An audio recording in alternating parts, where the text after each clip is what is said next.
we're talking about the rituals part, which from what I've seen in a couple of your experiences, is all about people, and as much as it is about technology and product. So, what's your earliest memory of noticing something as a good practice or a ritual? And how did you even come up with this term called ritual and wanting to sort of create a narrative around it? Yeah, the story of really diving into that term more formally was Mm. during the pandemic.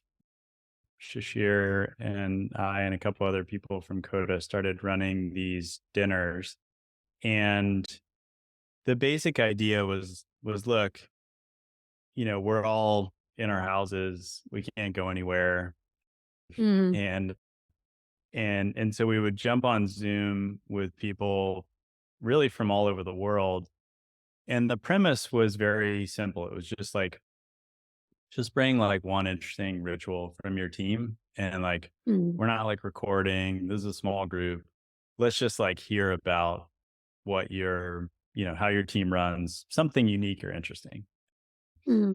And that, we kind of started it as a little experiment to figure out like, is this interesting? And we're immediately like blown away by the quality of what people said and the passion with which they said it. And, you know, at that point, I think we were like, wow, like not only are we getting a ton out of this, but, if we take some of these rituals and, share them more broadly or help these people share them, then, perhaps that helps a lot of other people. And so that, sort of snowballed and Shashir started writing all these down in a book.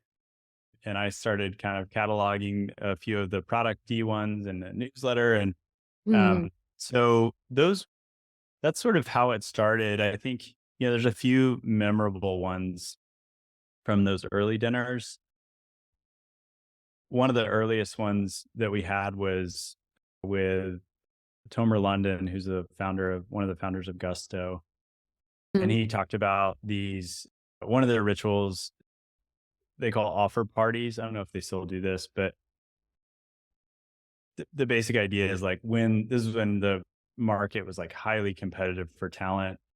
Every company was going through hyper growth. And so like trying to land an offer was really challenging. And so they came up with this ritual where they would get everybody who was on your interview panel to come to your offer meeting. Like typically, I think everyone knows this, but typically like you get an offer, it's a recruiter or like someone from the people team saying like, here's your offer. Team's really excited about you. And in Gusto's case, Tomer sort of passionately told the story of how they kind of turned that on its head and they brought everybody from Mm. your interview panel and they all went around. Every person went around and said, this is something that I noticed about you. This is the reason that I'm excited Mm. for you to join the team. That's so good. Now, can you imagine like how I think it's like a perfect little example of a ritual. If you notice what's going on, like status quo version of that is really boring and like makes as a human being makes you feel so average, whatever. Yeah. The slightly tuned up intentional version of it, offer parties, is it's like 180 degrees better. It's like different. Yeah. You must leave that call. I mean, I've never been on one, but I just heard about it. You probably leave that call going, "Oh my gosh, like I have to join this Yeah. company." Like, you know what I mean?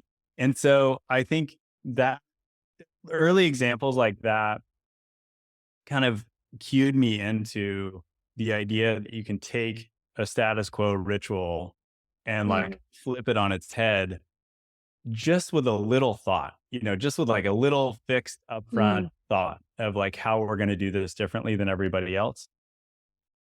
Another one, I guess, from those early days that I've written about, I think it was like my first newsletter post was Dharmesh Shah and flash tags. I think this is like such a great ritual. I mean, it had me for weeks thinking about how we give feedback as an organization and like how, if you Mm. think about like what building a product is, it's part making something and then it's part the feedback loop that comes back, and like Yeah. how tight can you make those cycles and how efficient and effective can you make those feedback cycles. And so, you know, we're talking about noticing. That's something where I've noticed over the course of my career, you get lots of different feedback as a product person. Like I'm a PM trying to build something, executive comes in, says, "What about this?" And you know that executive could have really low conviction on the statement that they made, but you don't know that. So it's like, Mm. and when you say it like that, it's so simple. But you know, Dharmesh has this thing, flash tags, and it's basically a scale between like how strongly you feel about something. So everything from like an FY to more like, I feel really strongly about this. You know, Mm. like he uses a hill dying metaphor, like I'm ready to die on this hill. And and so that's like another example that I think that was like the second rituals dinner that we did.